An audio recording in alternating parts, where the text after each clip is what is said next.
दोस्त आमिर विलायत और आप देख रहे हैं लर्न फॉर लाइफ। आज की कहानी एक ऐसे शख्स की कहानी है जो कि बहुत मेहनती लेकिन गरीब था।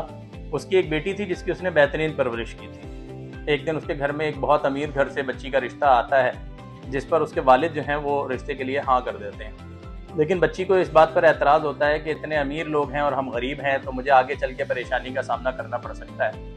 लेकिन चूंकि वालिदैन की रजामंदी थी तो बच्ची खामोशी से सर झुकाती है और शादी के लिए हाँ कर देती है। शादी के बाद जब वो बच्ची अपने ससुराल पहुंचती है तो उसकी दो जिठानियां होती हैं जो कि उसे देखकर उस पर बहुत ताने कसती हैं और उसको कहती हैं कि तुम तो खाली हाथ आई हो, हमारे भाइयों ने तो मुझे इतने सोने के कड़े डाले, इतने सोने के जेवरात डाले और हम तो इतना कुछ लेकर आई थी और तुम तो कुछ भी लेकर नहीं आई, तुम तो खाली हाथ आई हो। जब वो ये सुनती है तो बहुत परेशान होती है। शादी के बाद वो लड़की अपने मेके जाती है, अपनी माँ से मिलती है तो शिकवा करती है कि मैंने आपको मना किया था कि मेरी शादी वहाँ मत करो, वो अमीर लोग हैं, हम गरीब हैं, हम कैसे सरवाइव करेंगे।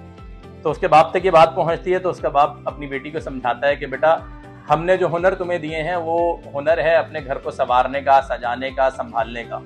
इंशाल्लाह जब तुम मेहनत करोगी, अपने घर को अच्छे तरीके से लेके चलोगी तो ये लोग उनको छोड़कर तुम्हारे गीत गाएंगे। बच्ची हामी भरती है और अपने ससुराल चली जाती है। ससुराल पहुंचती है तो वो देखती है कि सुबह सुबह वहाँ नौकर आ जाते हैं और नौकर आने के बाद वहाँ पर खाना पकाना सब वही करते हैं, जबकि उसकी जो जिठानियाँ होती हैं, जो घर वाले होते हैं, वो सो रहे होते हैं।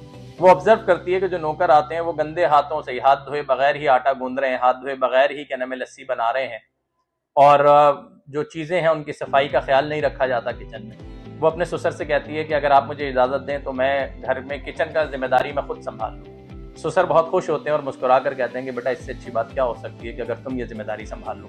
वो अगले दिन सुबह उठती है, नमाज पढ़ती है और नमाज पढ़ने के बाद किचन में चली जाती है। साफ सुथरे हाथों से बिस्मिल्लाह पढ़कर आटा गूंथती है, खाना बनाती है और सबको खिलाती है। सब बोलते हैं कि आज हमने एक अच्छा खाना खाया। उसके बाद उनके यहाँ जो मर्द हजरात हैं वो उनके लिए अलग हवेली होती है जहाँ पे मर्द हजरात हुआ करते हैं। तो वो परमिशन लेती है कि अगर आप इजाज़त दें तो हवेली में अपने ही घर के फर्द होते हैं, अपने ही मर्द होते हैं, तो खाना भी मैं वहाँ पहुँचा दिया करूँ बजाय नौकरों के। क्योंकि नौकर लेकर जाया करते थे तो मर्द खुद डालकर खाया करते थे तो उन्हें इतना मज़ा नहीं आता था। वो बहू जो है वो खुद जाती है, उनको अच्छे से देसी घी से गन में रोटियाँ जो है वो लगा कर देती है, साथ लस्सी देती है डालकर और अच्छे तरीके से सर्व करती है।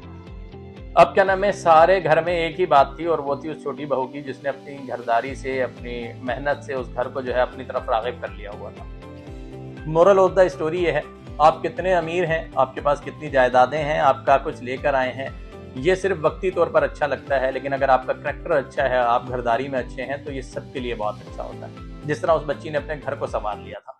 कुछ अरसे के बाद जेठानियों को समझ में आ गया कि यार इसने सबको अपनी तरफ राग़िब कर लिया है, तो वो फैसला करती हैं कि अब हम भी घरदारी में हिस्सा लेंगे और वो भी दिन डिवाइड कर लेती हैं और सब अपने अपने दिन पर काम करती हैं। मॉरल ऑफ द स्टोरी कि हम सब अपने घर को संवारें, अपने रवैयों को बेहतर करें और अपनी लड़कियां ख़ास तौर पर जो हैं अपने घरों पर तवज्जो देंगी तो इंशाल्लाह उनकी माशरे में हर जगह इज्जत होगी। जैसा मैं हमेशा कहता हूँ, खुश रहें, आबाद रहें और दूसरों के लिए आसानियाँ पैदा करते रहें। जज़ाकल्लाहु खैरा।